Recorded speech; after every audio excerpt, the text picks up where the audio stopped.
Hello everyone, Red Goblin here, and welcome to video 6 of my VaultTech settlement series. Today we are going to do Hangman's Alley. As you can see, I have found a helmet that works for the Ikaros race mod. It has a little bit clipping, as you can see at the back here. Ikaros has a slightly larger head than vanilla characters.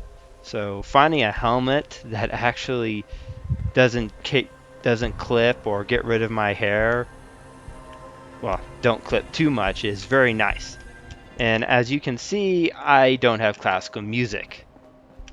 Uh, as a novice YouTuber, I have discovered the ugly truth about the copyright system, and for some reason, a few videos back, I discovered that one of the Fallout 4 classical music songs is copyrighted in some videos.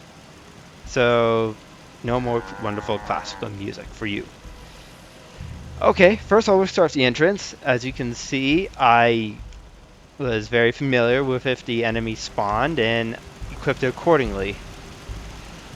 You should see what I put for the other side.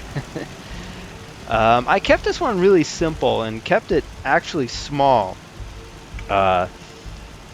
Limiting it to only 12 people, because I've tried to shove 20 people in here and it just gets chaotic.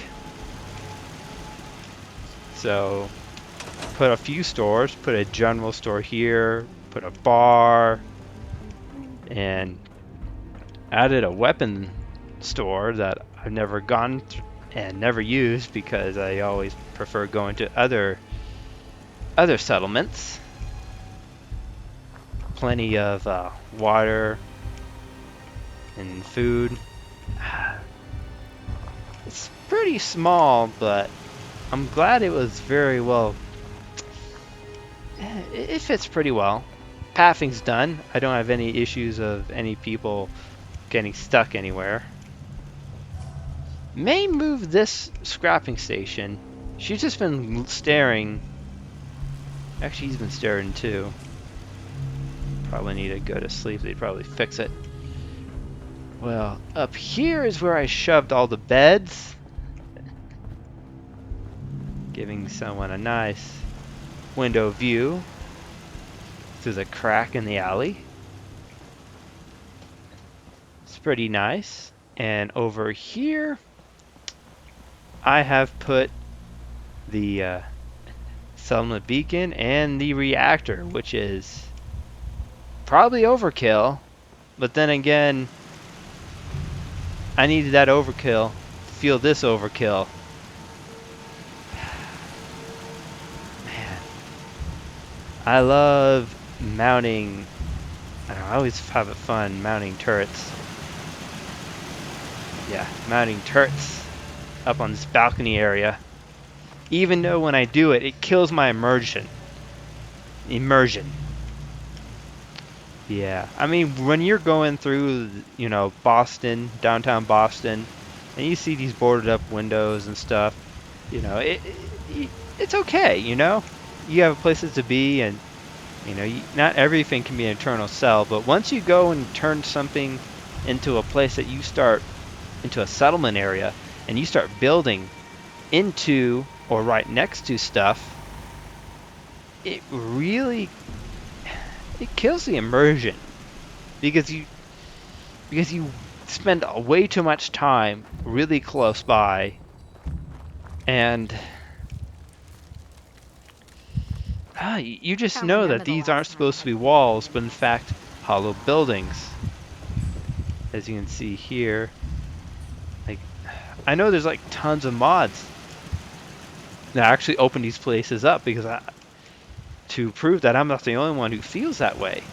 There are people who also get bothered by the fact that you go and you build in this alleyway, but if you try to make any structures, unless you go and tactfully hide it, you're just going to be building a side of it, and you're going to be clipping, and it just kills the immersion.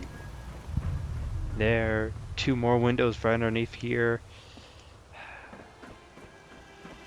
Honestly, I'm gonna probably use scrap everything. Yeah, I was gonna say I was gonna use scrap everything in my next mod and use it with place everywhere to turn this place pretty much into like a solid building. Like you'd come in here and be like a door, and the building would just go straight up, and it would look kind of like, oh, this is just another building, and I just, you know, hide everything in here so it would just look like one strangely shaped Hear about that farm run by ghouls? structure. Isn't that And that isn't like I'm building in, and hopefully that will help with the immersion. But when you're working with the big old Duplo blocks that are the VaultTech structures, well, you can only shove them so well. I mean, like, they kind of clip here, and then you go over here, got this clipping. Like, look at that. Yeah, I don't really have much to say about this one, except it, even though this is one of the ones I love to build in, and I find it fun, it's just not, I don't know, the environment, it's like the high concept is great, but when you go into the details, it starts not working well. So, as always, toggle free cam so we can go and kind of see what everything looks like up top. Yeah. Even up here, it doesn't help this case. It's like, what's going on? It really does hurt the illusion of it. Oh. Yeah, it really does hurt the illusion that, you know, these are all buildings and not just, you know, giant hollow blocks of collision and mesh. Actually, this is kind of neat, isn't it?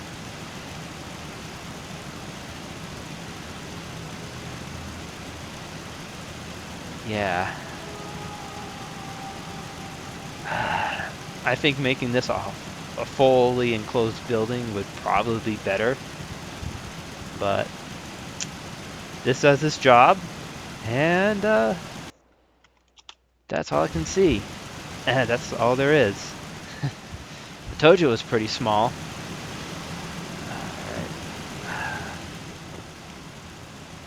Still, I'm pretty happy with the pathing and stuff. Even though, because it's built high and then you have these hyper extended borders, a lot of settlers like to wander around. Oh yeah, there is one thing I did that I did build out of bounds. I thought it would be amusing. So when you go up here and you're going up to the super mutants, right before you get to where the super mutants go and fight Diamond City guards, there we go. You can almost, actually, if you really wanted to, you could probably mount like one single rocket launcher right up there, and it would probably go and destroy things. But this is insane. Oh yeah. Huh. Yeah. Even this random trader is that random trader still there? When I was messing around, nope, trader's dead. But that trader's not named, so it's gotta come back. Trader's, yeah, super mutants like to spawn back there, and yeah. In previous builds, I kind of put turrets there to defend that trader, but since it's not a named character, it's not really worth it. Probably respawned in 3 days after a sub reset. Well, anyway, I'm just rambling now with nothing else to say. So, well, have a good day. And all right, that's it. And recording.